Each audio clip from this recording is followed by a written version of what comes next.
Namaste and welcome to a presentation on theories of capital structure.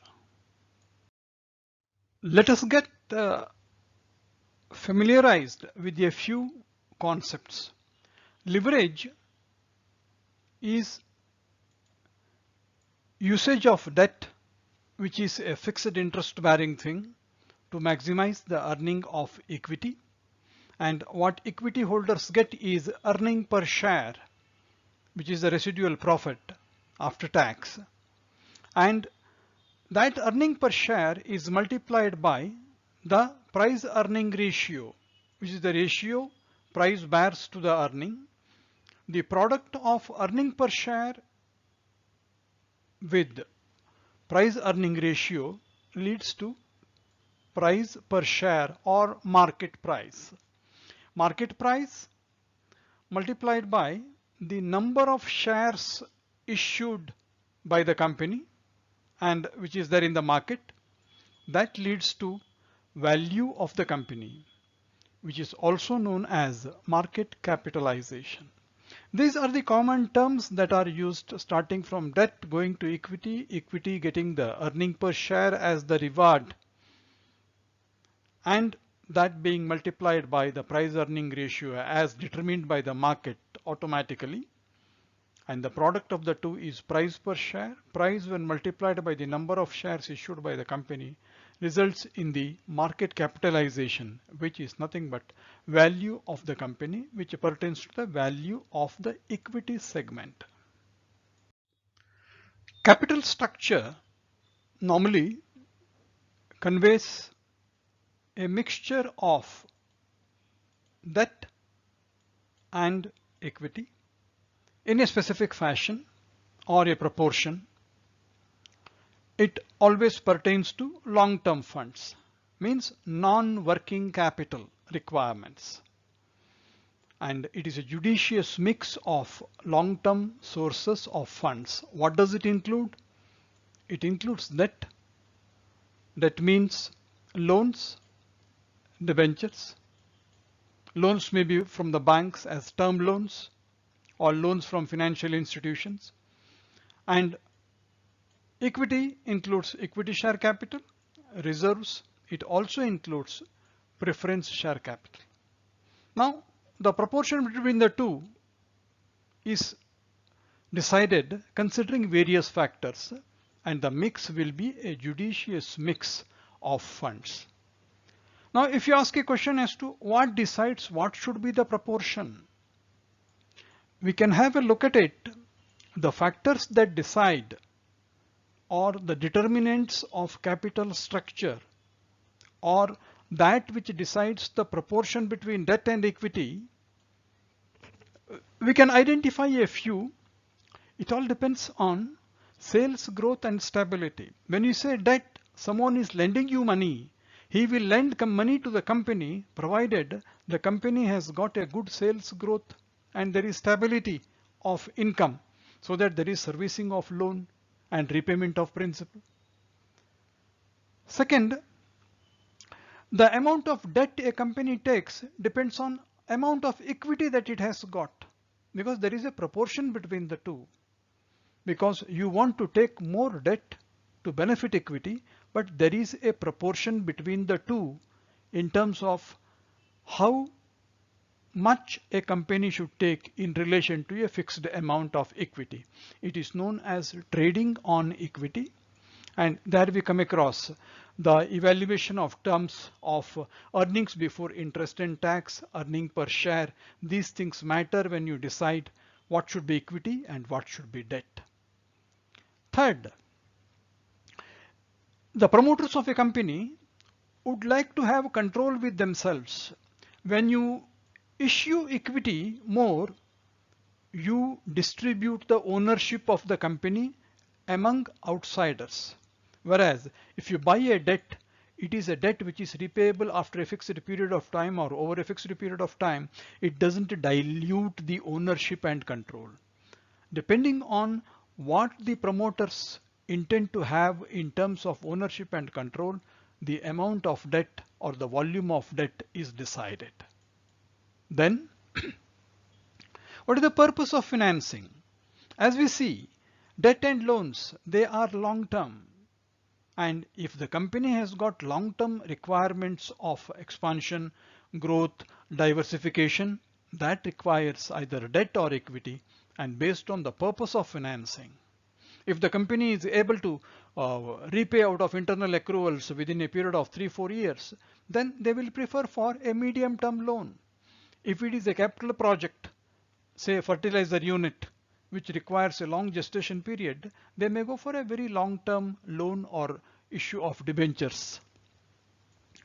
Then it all depends. When you go out to collect equity from the market, you have to incur a lot of expenses.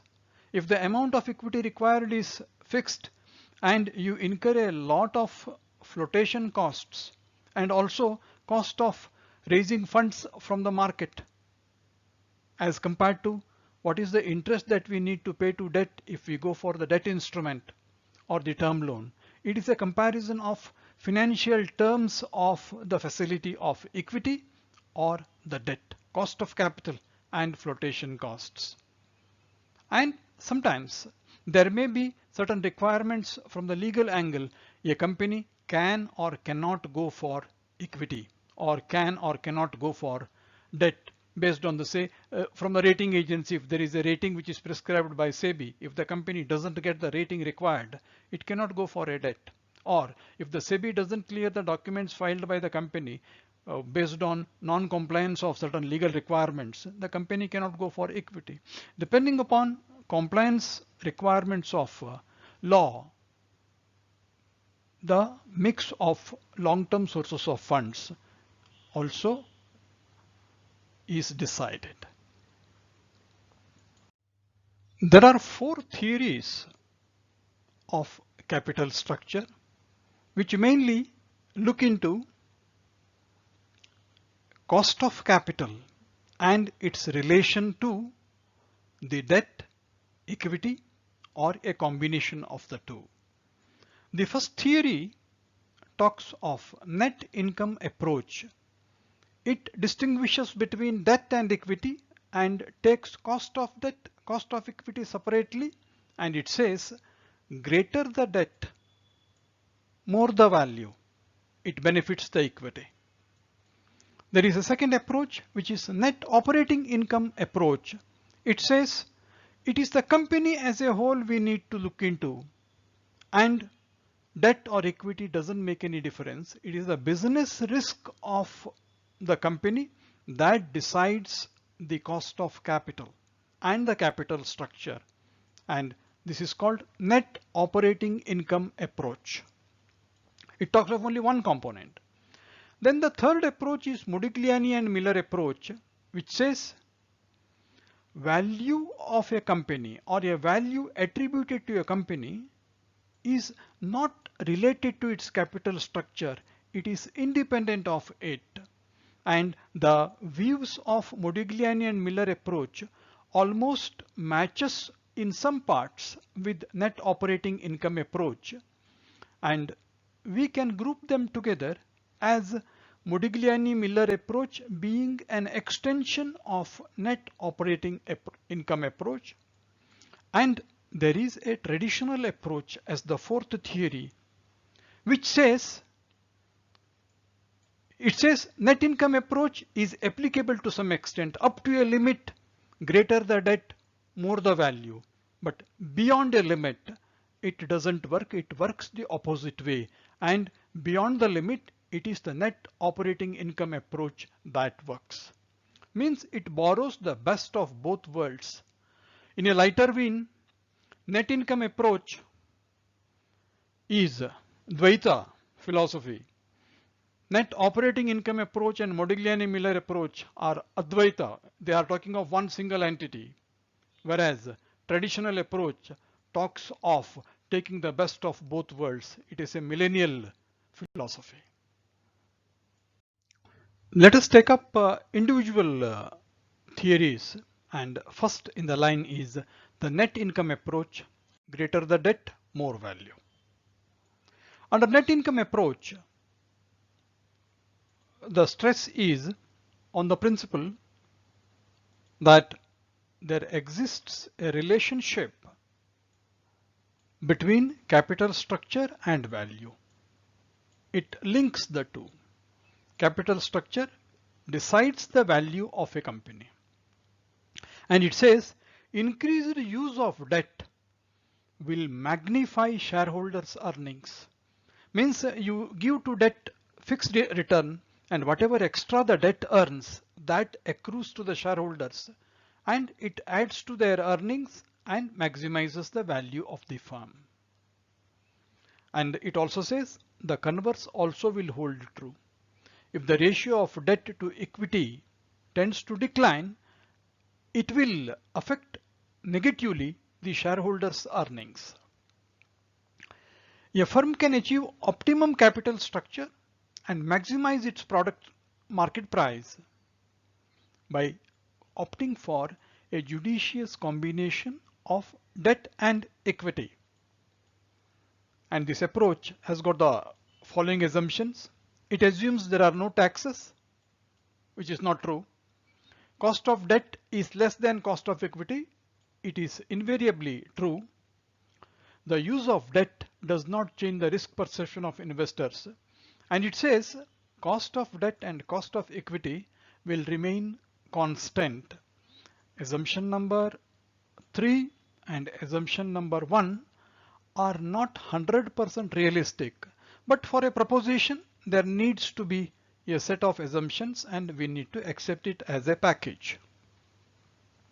Now, having understood the basic nature of the theory and its assumptions, we can just go into a pictorial representation of it. Let us suppose leverage 1 is 40% debt and 60% equity, and it results in an EPS.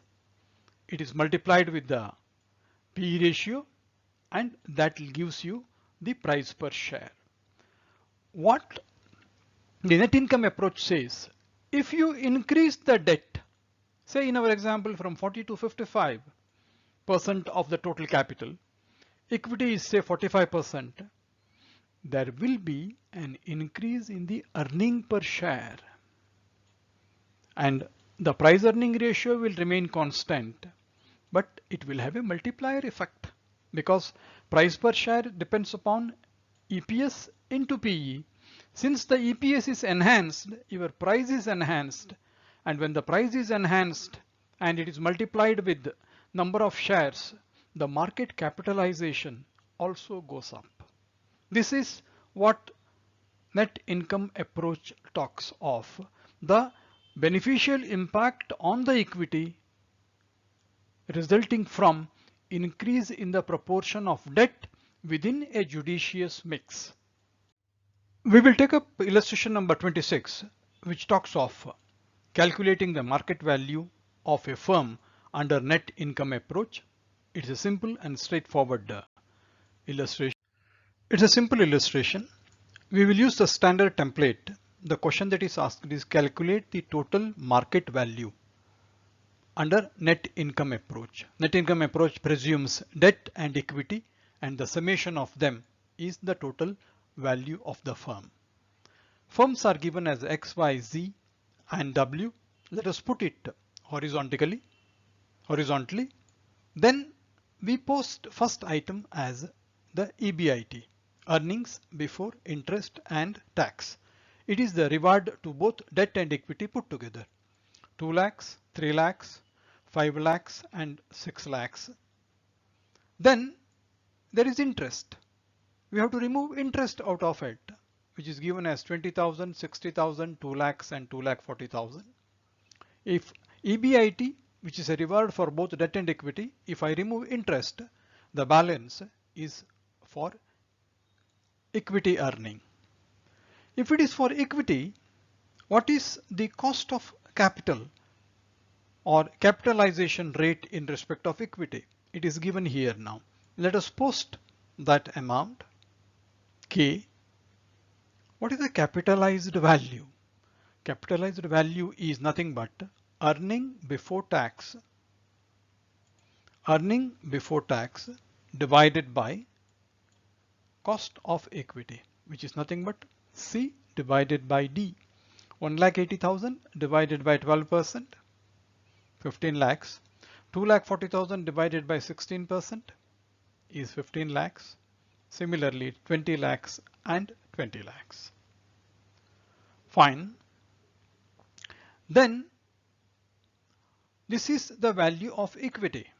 We knew that there is equity and there is debt. When both are put together, it becomes total value of the firm. We know the equity now. What is the debt? We know the interest.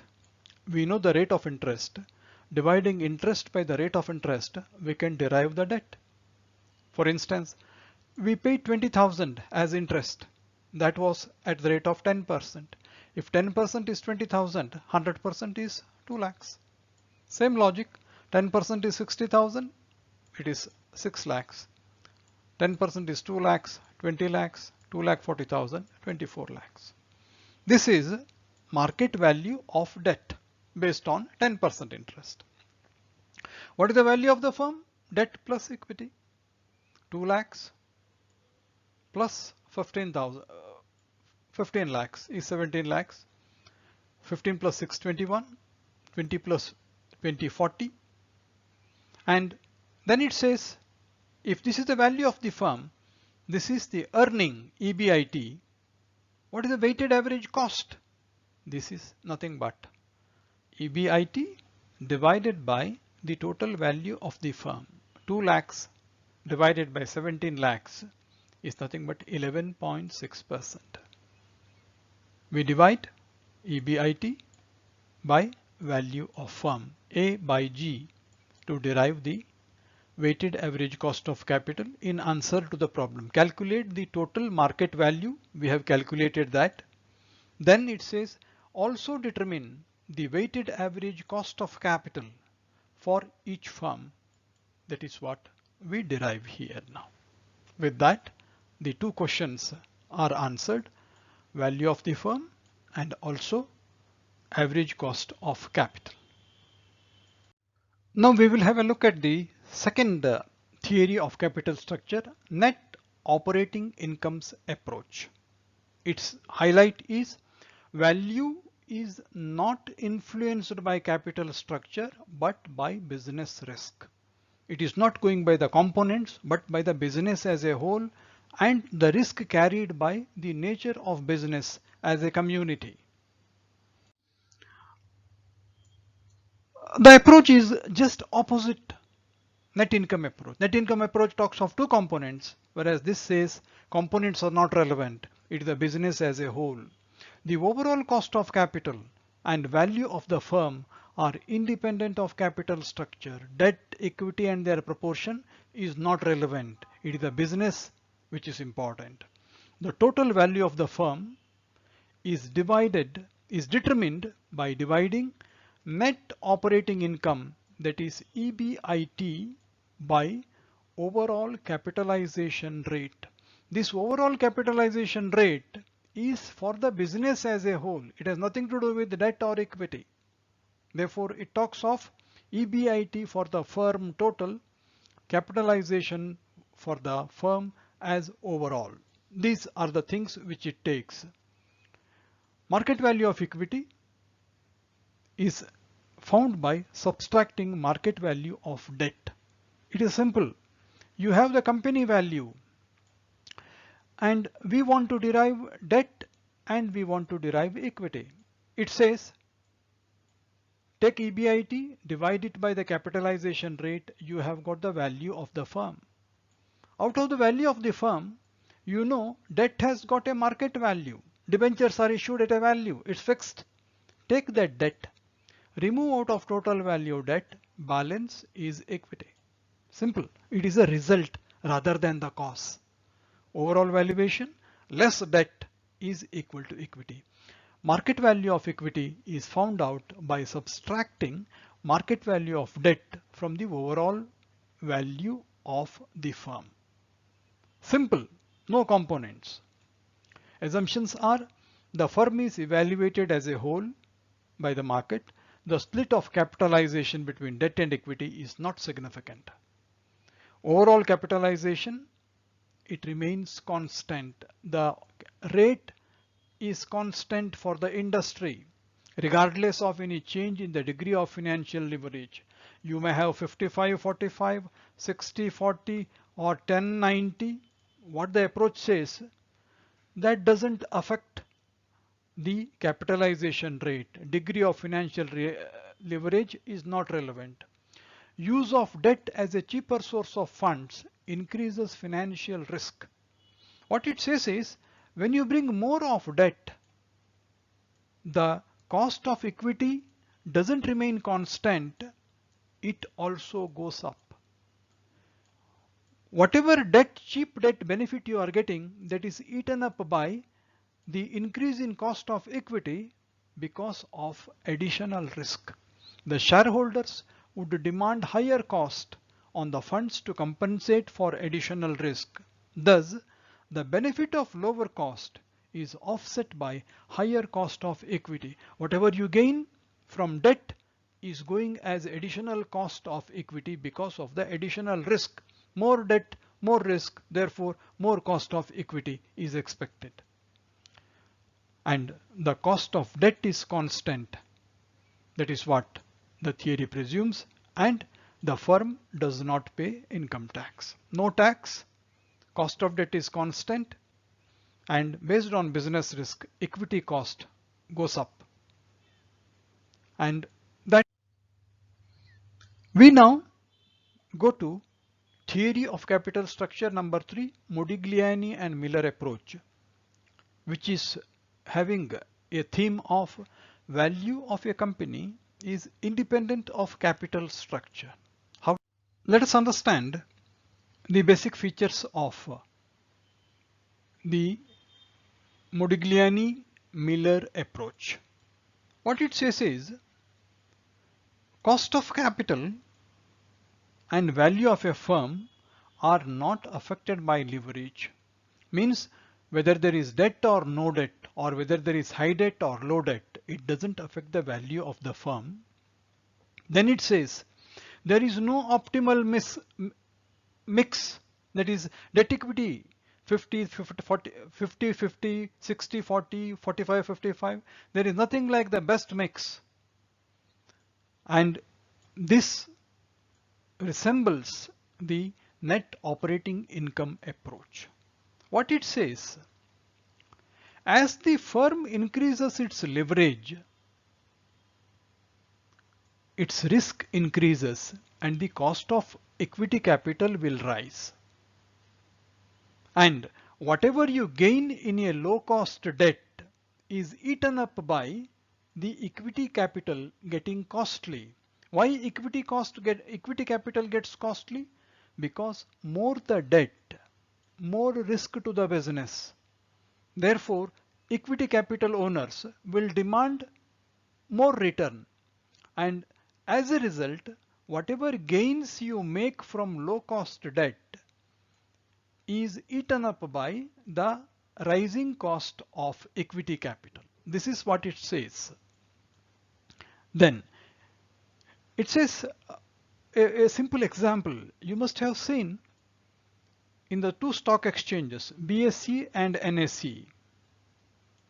For example, if in NSE, if a stock is selling at 100 and on BSE, if it is selling at 110, what people will do is they will buy in NSE and they will sell in BSE.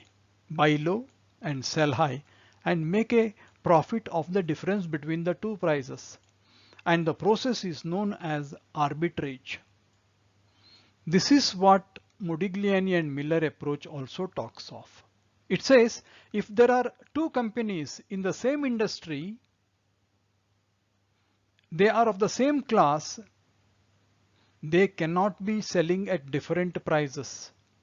If they are selling at different prices, people will shift from one with lower price and they will move into the other with higher price. And what it says here, with the same expected returns from selling at different prices, the investors would borrow under personal leverage, buy an asset in one market and sell it in another.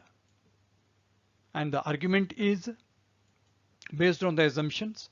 And when you buy and sell in two markets, going forward, the price will come down in one place, it will go up where the buying is taking place, and it will settle down when prices in both markets are similar.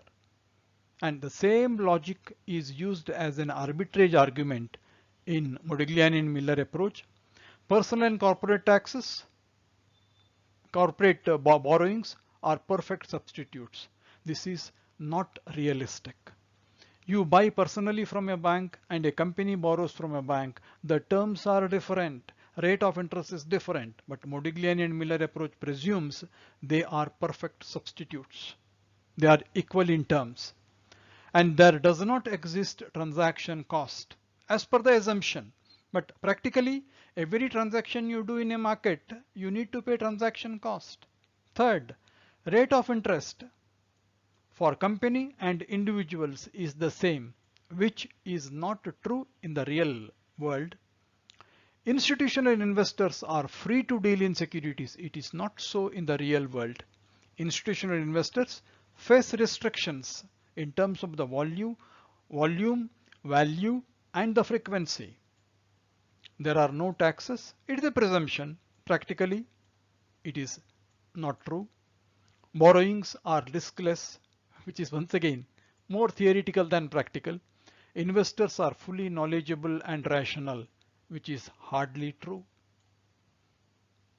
Now, this is the total summary of Modigliani and Miller approach, which says if a firm belongs to a particular group or class, the return expected from the firms in the whole class is the same. It cannot be different.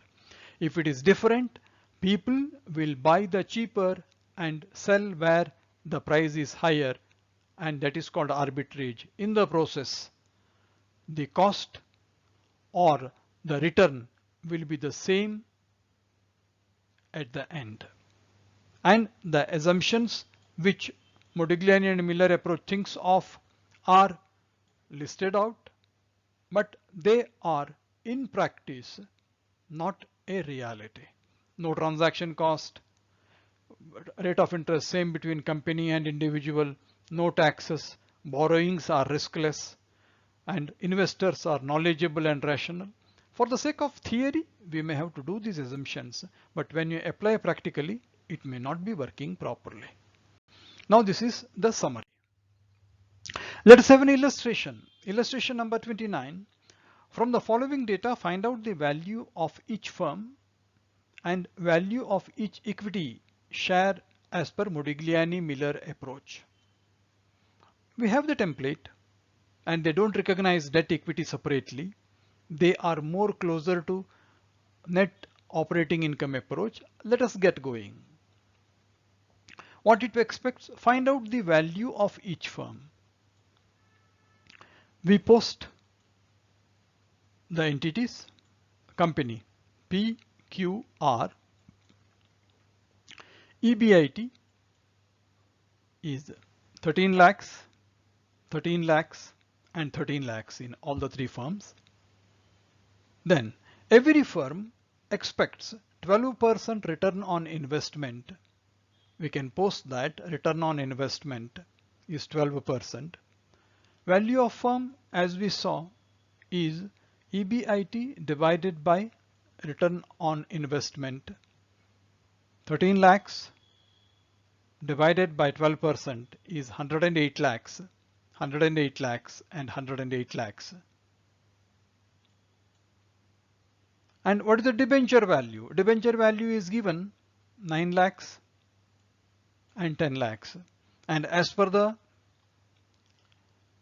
approach of net operating income and Modigliani, you first derive the value of the firm, deduct the market value of debt, balance is equity. Now what is the debt? 9 lakhs and 10 lakhs. and value of equity is C minus D. 108 lakhs minus 0, 108 lakhs minus 9 lakhs, 108 lakhs minus 10 lakhs. That is the value of equity. And it says number of shares. Number of shares is given. This is for the company as a whole. This is the value 108 lakhs, 99 lakhs and 98 lakhs. Number of shares is indicated as 3 lakhs, 2 lakh 50,000 and 2 lakhs. And market price is nothing but value of the company divided by number of shares. Numerator and denominator. 99 lakhs divided by 2 lakh 50,000. 2 lakhs. G equals E by F. Value is 36.11, 39.73 and 49.17. What are the questions? Value of each firm. Value of each firm is indicated here. We have derived that. Value of each equity share. We derived equity, divided by it, and then we have got answers for both the questions. Question number 1, question number 2. That is a simple Modigliani Miller approach problem, which you have to remember. It talks of derive the value of the firm, deduct the market value of debt, balance is equity, share it between the number of shares that you have. That leaves us to proceed with the fourth one, the traditional approach. The traditional approach is a midway between approach number 1 and approach number 2 and 3. Let us get into a few details from traditional approach. It's a midway between net income approach and net operational income approach. And what it states makes an interesting reading. Up to a certain point, a firm can, by increasing proportion of debt, reduce its cost of capital and raise market value of stock. When the cost of capital is reduced for the debt, the equity gets more income, and that will raise the market value of the stock. And it says there should be a judicious mix of debt and equity so that we reach the right point and the right proportion of debt. Further it says the optimal point where overall cost of capital begins to rise faster than increase in earnings as a result of application of debt. What it says is when the overall cost of capital is rising faster than the earnings per share, that is the point where the reversal takes place. You should take debt only up to optimal point. Beyond that point, it will be counterproductive because the overall cost of capital begins to rise faster than the increase in earning per share, and you will not get the benefit of increase in earnings for equity with additional debt. Beyond the point, further induction of debt will lead the cost of capital to rise and market value will fall. Therefore, it says, yes, we can improve till the optimal point, and after the optimal point, it will be counterproductive to the company to increase the debt. That is the summary of it. It is a compromise between net operating income and net income approach. It says to both approaches you are partially right, and it resembles net income approach where the value of the firm can be increased by a judicious mix of debt and equity capital, and it differs from net operation income approach. It says cost of capital, which is assumed in net operating income approach as constant, it can never be constant. Whatever be the degree of financial leverage, it is variable and it fluctuates. This is where the traditional approach says yes to net income approach up to a limit which is known as optimal point, and it disagrees with the net operational income approach when it talks of the assumption of NOI that cost of capital will remain constant. No, the judicious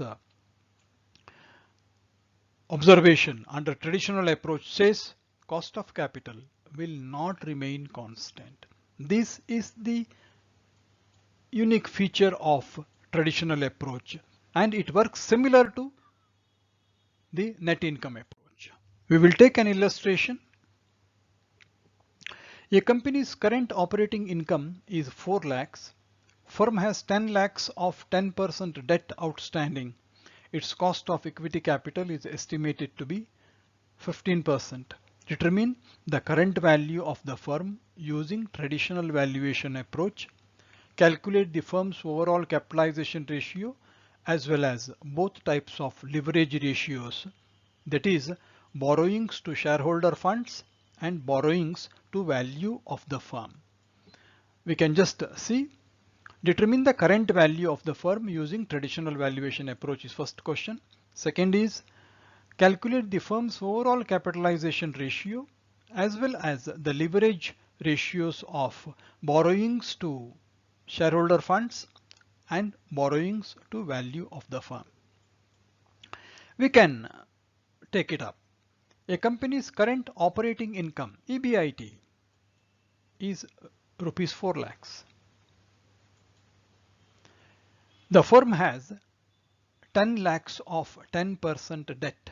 Means 10% of 10 lakhs is they are paying interest of 10% of 10 lakhs, means 1 lakh rupees. Out of 4 lakhs, you pay interest of 1 lakh.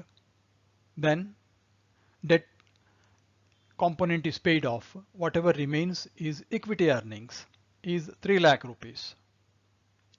Cost of equity capital is estimated to be 15%.